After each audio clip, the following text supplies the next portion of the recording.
afogamento, fogo em vegetação, em lixo em terreno baldio e incêndios dentro da residência. Esses são os fatores mais comuns que o Corpo de Bombeiro, quando é acionado, consegue, muitas das vezes, resolver os problemas. E outras acabam em incidentes e até acidentes fatais. Para falar sobre isso, o Sete Entrevista vai conversar agora com o Tenente Bombeiro Militar Sérgio, aqui do Corpo de Bombeiros de Arapiraca. Tenente, seja bem-vindo ao Sete Entrevista. Eu que agradeço pela visita e pelo convite.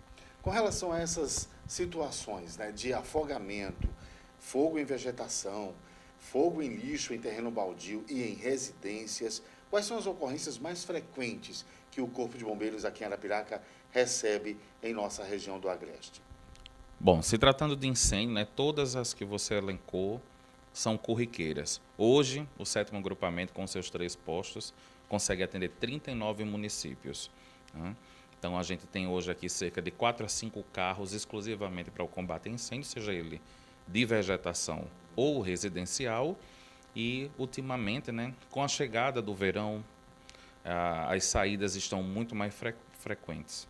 E tem outra situação também, né, além dessa questão do incêndio, que é quando acontece um acidente e a vítima fica presa às ferragens do veículo. E o bombeiro também está sempre a postos nessa situação de emergência. Com certeza. O incêndio hoje é uma das atividades que nós venhamos praticando acerca da sociedade, né? Mas se nós olharmos como um todo, nós temos o atendimento pré-hospitalar, né? Queda de moto em Arapiraca, eu não preciso nem dizer, né? Pelo quantitativo de motos e chega a ser pela imprudência dos seus pilotos. Né? Nós temos o salvamento, seja ele terrestre, em altura, animais, né? Outras atividades que nós temos é captura de abelhas, enxames de abelha, chegam a ser de 4 a 5 enxames por dia. Em nossa região aqui? Em nossa região. Por dia, por grupamento. Tá? Houve por recentemente um caso de um senhor que estava numa represa, né, e vinha um enxame de abelha, ele caiu na água para mergulhar, mas aí foi também atacado por piranhas e morreu. Que situação, né? Falta de sorte, né? Esse não morreu pelas abelhas, mas morreu pelas piranhas. Entre outras, né? Animais em poços. A região de Arapiraca tem uma característica diferente, vamos dizer, da capital, né? Aqui nós temos muitas fossas ou cacimbas. E por muitas vezes elas são deixadas abandonadas, abertas. E esses animais que são criados em quintais, em terrenos mais afastados, normalmente nós temos ocorrências de animais Até em pessoas poço. caem, né? É mais difícil, tá? Mas animais, corriqueiro. Né? Corriqueiro. Então a atuação do Corpo de Bombeiros aqui em nossa região, ela é bem ativa mesmo, né? Isso. Eu sempre digo, né? A população às vezes não consegue vislumbrar, só quando precisa, né? Eu torço muito para que a gente passe o dia todinho só na atenção, porque aí eu sei que a sociedade não está precisando. Mas, ultimamente, o que se vem demonstrando é que as equipes passam o dia todo nas ruas atendendo essas ocorrências, seja de pequena ou de grande vulto, como você falou, né, os presos em ferragens. Recentemente, nós tivemos agora aqui, na madrugada desse último final de semana, né, um caminhão que despencou, né, ali próximo à entrada de Limoeiro de Anadia. Né? Deixou uma vítima fatal e 2 gravemente feridas, conduzidas pelo SAMU ao hospital de emergência. E presas a ferragens também? Presas. A ocorrência durou cerca de 5 horas para que todo o evento fosse resolvido, né? Todos os bombeiros, eles têm essa prática, essa capacitação, esse treinamento para realmente salvar as pessoas nessas circunstâncias, seja de afogamento, seja de acidente, presas às ferragens, né? Como é que se dá esse treinamento? Desde a concepção, né, da formação no Corpo de Bombeiros, do bombeiro em si, né, eles passam por todos os tipos de treinamento. Atendimento pré-hospitalar, combate ao incêndio, salvamentos, terrestre, aquático, em altura. E ao longo de sua vida ele vem ele vem passando por treinamentos, atualizações. Essa é a vida do Corpo de Bombeiros, né? A gente treina muito para, na hora, poder ofertar o melhor serviço para a sociedade. Nós vamos ver daqui a pouquinho algumas imagens sobre o incêndio, ó, né, na madrugada de quarta-feira, dia 3, né, deste mês. E olha só a destruição que causou esse incêndio na casa deste senhor, um pedreiro desempregado. E ó, isso aqui era a canalização para a máquina de lavar roupa, né? E a fiação externa foi que deu um curto-circuito. Ele disse que não foi a vela, foi esse curto-circuito e destruiu a casa dele quase que por inteira. E a situação dele é muito, né, desesperadora, porque ele não tem condições de reconstruir a casa e está pedindo ajuda. Nessas situações aqui, em que o bombeiro chegou a tempo, né, de salvar a família, mas não conseguiu, infelizmente, impedir a destruição dessa residência devido à propagação das chamas. O que as pessoas dentro de uma casa, nessa situação, devem fazer primeiramente? Bom, nessa ocorrência, né, mais precisa, o fogo já tinha tomado os eletrodomésticos. Realmente deveria ser acionado o corpo de bombeiros para que aconteça, né? A gente sempre diz que existe uma diferença entre fogo e incêndio. O fogo você consegue controlar, consegue extinguir. O incêndio é quando você não consegue mais controlar, né? Tem uma Está proporção descontrolado maior. esse fogo, isso. A maioria das ocorrências que nós vislumbramos dia a dia é projetos elétricos ou não existem ou deficitários, né? Em a maioria das residências, né? O famoso também gato atrapalha muito, né? Porque para a gente até combater o incêndio, a gente desliga a rede elétrica e por muitas vezes a gente já desligou, cortou no medidor, né, a energia e assim a casa ainda continuou energizada. Tá? Mas isso é um dos tópicos, tá? Mas é o que mais se acomete. Nós também temos outros tipos de incêndio que vêm deixando, pelo menos eu, né, que vim da capital para cá, são os incêndios em rede da fiação pública. Né? Tem acontecido com frequência também, né? Constantemente, semanalmente. Tá? Aquelas redes que levam a lógica, né, rede lógica de cabeamentos de internet, de banda larga. Eu acho que hoje o E aumenta cada depósito, vez mais essa quantidade de fiação. Isso aí deveria isso, o ser depósito nesses postes, ou né? proibido ou Eu não regulamentado. tenho como ver a regulamentação disso, mas que a incidência é constante. Constantemente você vê Nesse isso. caso que eu falei do incêndio, o que a família deve fazer primeiramente, além de acionar os bombeiros? Ela sair de dentro de casa? Com certeza. Acionar o corpo de Não bombeiros, tentar apagar o fogo? não. A não ser que você já tenha algum conhecimento ou um produto, né? Aham. Algumas famílias conseguem ter alguns extintores para fazer isso. Mas o conselho é, chama o corpo de bombeiros, esvaziar a residência, comunicar aos vizinhos que tem uma chama para que, caso ela venha se propagar, né? E, de preferência, eu sempre digo, o incêndio ele pode ser evitado antes, né? Se você faz um projeto elétrico, as instalações elétricas decentes, é muito difícil para que ele venha dar um curto-circuito. Né? Uma boa programação, um levantamento de gasto energético para que a sua rede fique estável, é o melhor conselho que eu digo. Perfeito. Vamos agora tirar algumas dúvidas, né, que nós temos, eu, você, que está nos assistindo, com o Tenente Sérgio, que é do Corpo de Bombeiros aqui de Arapiraca, do 7º Grupamento, para a gente realmente tirar as dúvidas. Bom, com relação à fiação, né, o senhor falou aí, muitas residências ainda colocam aquele gato, que é uma fiação irregular, né, e que pode pagar multa por isso, né, se for constatada.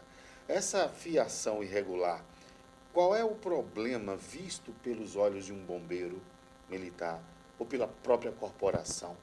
Qual é o risco, assim, para a gente passar essa realidade para a população e para quem faz isso? Que risco essa pessoa está correndo dentro de casa, colocando em risco toda a família com uma fiação chamada o gato para pagar menos energia, mas ao mesmo tempo está expondo aí a sua vida? Bom, eu diria que o risco é iminente, né? O risco para o gato ele é iminente. Primeiro que é uma ligação clandestina, não deveria ocorrer.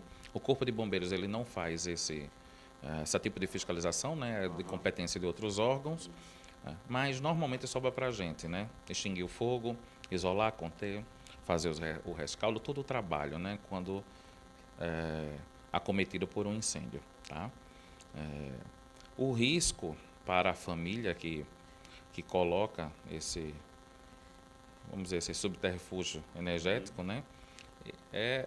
Para mim é constante, diário, né? Pode levar a um tipo de incêndio ao qual a família não consiga se evadir da residência e chegar a óbito. E algumas pessoas já morreram em incêndios assim, né? Com certeza. Nessa A maioria dos proporção, casos é um curto-circuito de uma instalação elétrica errada. Vamos então com relação a afogamento. Né? Você está ali na beira do rio ou na beira da praia, uma pessoa está se afogando, mas você não tem experiência, ou de repente o local não tem salva-vidas. Quando tem salva-vidas é ótimo que a gente chama, eles já estão ali postos, né? Sempre a postos, e em clubes também, sempre tem salva-vidas, em piscinas, mas quando não tem um profissional do Corpo de Bombeiro, o que a pessoa deve fazer e o que não deve fazer? Bom, para o Corpo de Bombeiros nós temos uma sequência, né? Primeiro você conheça o local, saber se são águas rasas, profundas, se tem correnteza, se não tem, né? O correto é que essa população ela conheça desse local, né? Para adentrar, para consiga fazer um banho, um balneário completo, né? O outro, não beba, né? A maioria dos casos de afogamento é porque o cidadão estava embriagado, né? Raras são as exceções, tá? A bebida ela deixa você muito vulnerável com o meio aquático, tá bom? Acontece muito aqui na nossa região, em Traipu, Penedo mesmo, né? Mas em Traipu, que estamos mais próximos, por exemplo, a gente sempre vê casos de afogamento, geralmente são pessoas que realmente beberam, né? Um caso ou outro não tem a ver com a bebida, até porque o Rio São Francisco é um rio muito perigoso. Isso. Uma outra é a autoconfiança, né? A gente sempre, quando vai para casos de afogamento, quem tem medo nunca morre, que não entra, né? Ou pelo menos estuda o local, fica numa zona confortável. Aí a autoconfiança aliada ao álcool é um instrumento fatal para quem vai a esses E locais. ver uma pessoa se afogando, você se joga na água para ir tentar salvá-la, muitos fizeram isso e acabaram morrendo também, porque tem que saber como tirar essa pessoa da água, né? Com certeza. Quem está se afogando, qualquer aproximação ele vai querer agarrar, né? Se você não tiver uma técnica, vamos dizer assim, de como acalmar essa pessoa ou até mesmo imobilizá-la, né, no meio aquático, você vai ser só mais um perante aquele acontecimento. Com relação a acidentes, pessoas presas às ferragens, e onde a população, geralmente, no momento de acidente, eu não sei de onde aparece do nada tanta gente, né? E aqui na cidade também, quando tem um acidente, o que a população deveria fazer para contribuir, para ajudar com os militares, com os bombeiros, na hora que eles já foram chamados para vir fazer o socorro, se de repente nós não temos a experiência, nem curso de primeiros socorros, nem como agir, nem saber como agir. Muitas vezes você pode atrapalhar a vítima, pode até piorar o estado de saúde daquela pessoa que vai ser levada para um hospital. Como é que os senhores analisam isso? Bom, vítimas de trauma, em geral, seja de baixa complexibilidade ou até mesmo de alta complexibilidade, né? Não removê-las do local. Chama o Corpo de Bombeiros ou o SAMU, não tem problema, tá? Nós trabalhamos, muita gente acha que nós somos rivais, mas trabalhamos aliados, tá? Pelo contrário, eu acho que a união faz com que o nosso serviço seja voltado para essa sociedade, né? Então, chama, isola a área, tá? Não deixa os curiosos tanto, se for em rodovias, cuidado para também não causar outros acidentes, os curiosos, tá? Então, procure na chamada passar o maior número de informações possíveis, né? E que sejam verdadeiras, porque isso atrapalha muito as nossas ocorrências. É com essas informações que a gente consegue liberar determinada viatura, né? A sociedade às vezes não entende. Eu sempre digo, quando ligam lá para o Corpo de Bombeiros, a gente sempre vai estar fazendo perguntas. Isso não quer dizer que a viatura não foi acionada. Né? A gente pergunta, a gente Porque não começa. está disponível. Exatamente. Às vezes a gente começa a perguntar. O SAMU recebe muito trote. O Corpo de Bombeiros também? Com certeza. Sério? E a incidência desses trotes aqui em Arapiraca? Uns 70% das ligações são trotes. Isso é crime. Né? Isso é terrível, porque acaba atrapalhando uma ocorrência verdadeira. Já tivemos ocorrências aqui de deslocar todas as nossas viaturas com os do SAMU para a BR-101 e ser um trote. Olha só, né? Isso realmente não deve. A população tem que se conscientizar que isso é crime e você está atrapalhando, tá? De uma viatura se deslocar e de repente ter que ter ido para uma outra ocorrência que poderia salvar a vida. Deixamos Né? de atender outras ocorrências devido ao trote, né? E voltando aos procedimentos, vamos dizer, o preso em ferragem, que seria uma alta complexibilidade, né? Isola a área, chama o Corpo de Bombeiros e o SAMU, passa as informações corretas, tá? Não deixa a população alterar, nem mexer nas pessoas, porque isso pode agravar a lesão, tá bom?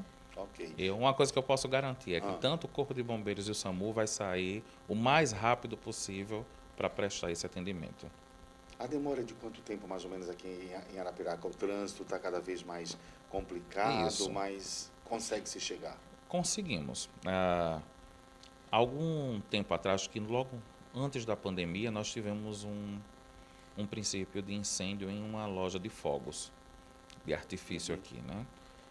Foi no primeiro andar, não foi mais ou menos na loja.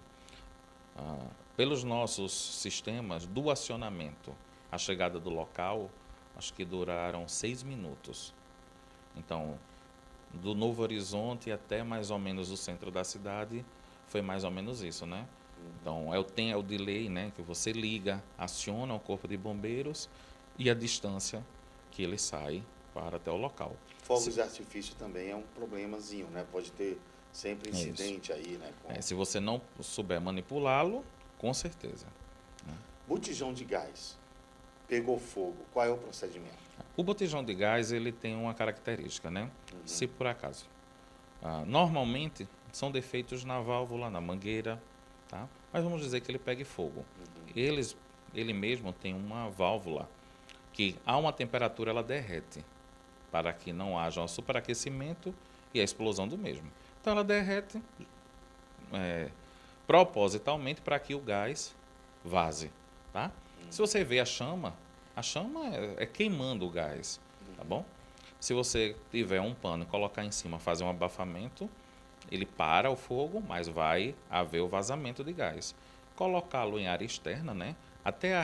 Nós já recomendamos nas nossas normas técnicas que os botijões de gás deveriam ser em área externa, canalizado para o eletrodoméstico, né? A cozinha, o cooktop ou o fogão, né?